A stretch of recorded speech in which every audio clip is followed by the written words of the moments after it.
અમદાવાદનો flower show flop રહ્યો કેમ કે 17 કરોડનો ખર્ચ કર્યા છતાં મુલાકાતીઓમાં 2 લાખનો ઘટાડો થયો।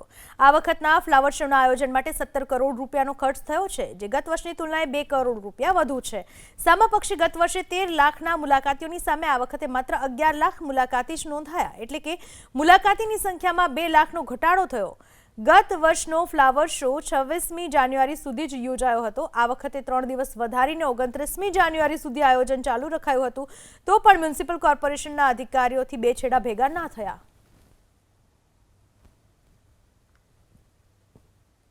મહાનગરપાલિકા દ્વારા આંતરરાષ્ટ્રીય ફ્લાવર શોનું આયોજન કરવામાં આવ્યું હતું।